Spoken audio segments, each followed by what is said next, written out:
Danny, I'm Tara. Hi, Tara. I'm going to be your nurse today. Alright. And I'm going to be conducting a cardiovascular assessment on you. Sounds good. Okay, I'm just going to start by checking your orientation.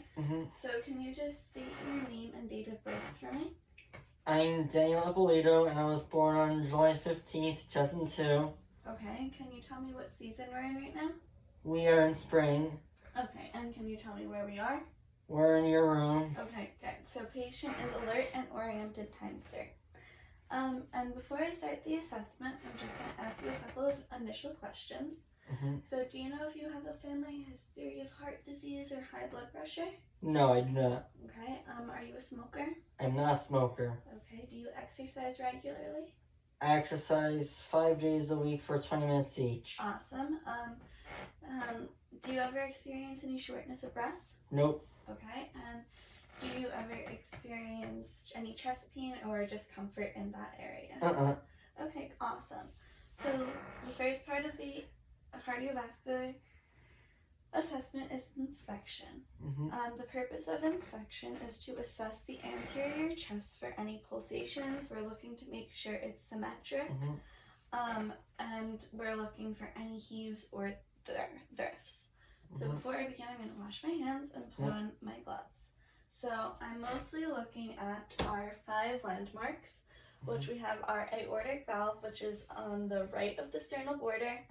We have our pulmonic valve, which is directly across on the left side of the sternal border. Both of these are in your second intercostal space. Then continuing down on the left side of the sternal border, we have Erb's point, which is the 3rd intercostal space. And then we have our tricuspid valve, which is the 4th intercostal space. And then we have our mitral valve, which is the 5th intercostal space on the next to the mid-clavicular. And looking at his chest, I can see that it's symmetric. I'm looking at his breathing pattern and it appears normal. We occasionally would be able to see a pulsation at the mitral valve spot because that is where the apex of the heart is. That's mostly only seen on a patient who is extremely thin. Since Danny is slightly more muscular, we cannot see it, but that's also a normal finding. Abnormal findings would be extra pulsations around the aortic valve, the pulmonic valve, Erb's point, areas like that, and we do not find any on Danny, so that is a good sign. There are no heaves or thrifts either. Next, we will be moving on to palpation. So I'll be palpating the 5 landmarks with the palmar surface of my right hand and be gently palpating. Here I will be feeling for any extra pulsations or vibrations that we might not be able to see just by inspecting. And I'm going to start at the 2nd intercostal space on the right side of the sternal border, which is his aortic valve. So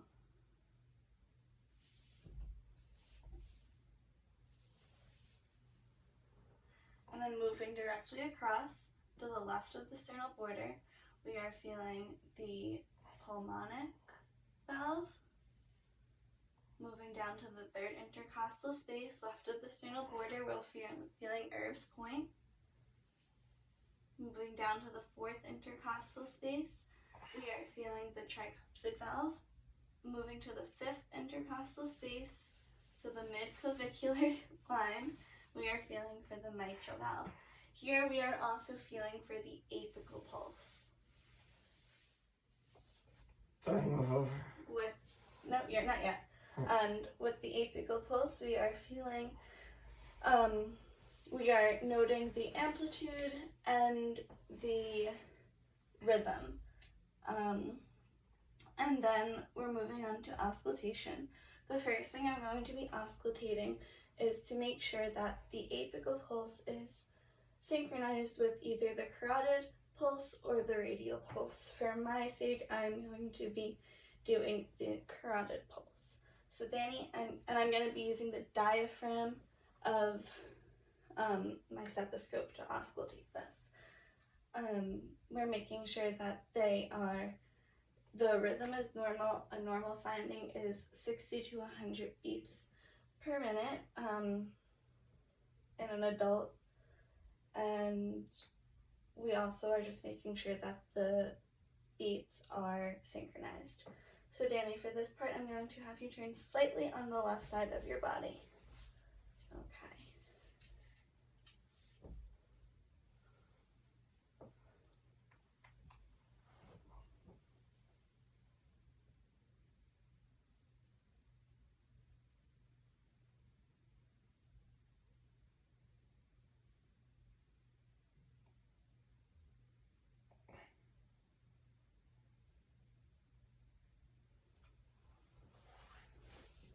And you can come back flat for me now.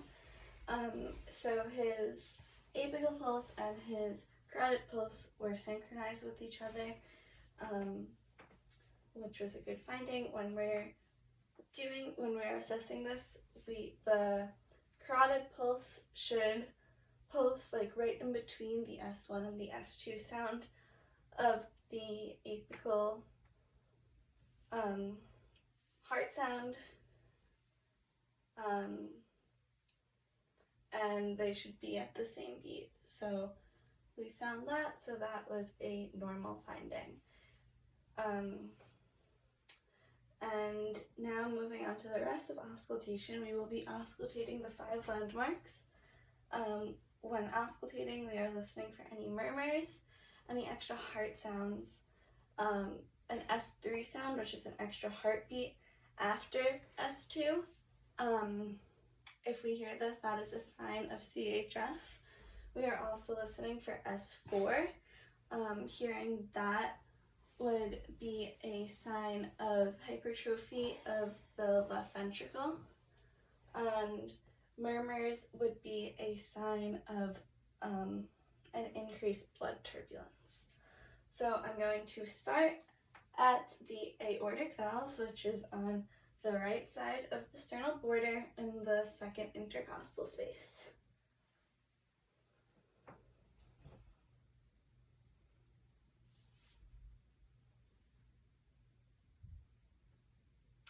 Moving over to the pulmonic valve on the left side of the sternal border, second intercostal space. Moving down to Erb's point. It's the third intercostal space left of the sternal border. Moving down to tricuspid, which is fourth intercostal space left of the sternal border. And moving to the mitral valve, which is fifth intercostal space on the midclavicular. And this is where it should sound the loudest because it's the apex of the heart. And when listening, I heard only S1 and S2, which is the lub-dub sound that we are looking for. I heard no extra murmurs and no extra heart sounds. I will be also doing this with the bell side of the stethoscope because this is looking for low-pitched sounds, also looking for any extra heartbeats or murmurs.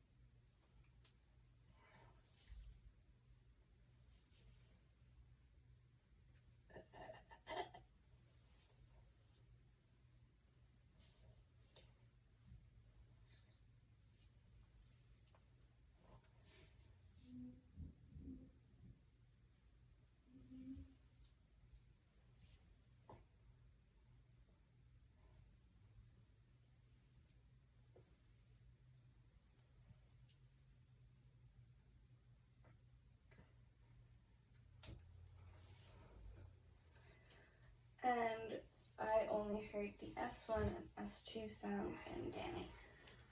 And that is the completion of the cardiovascular assessment.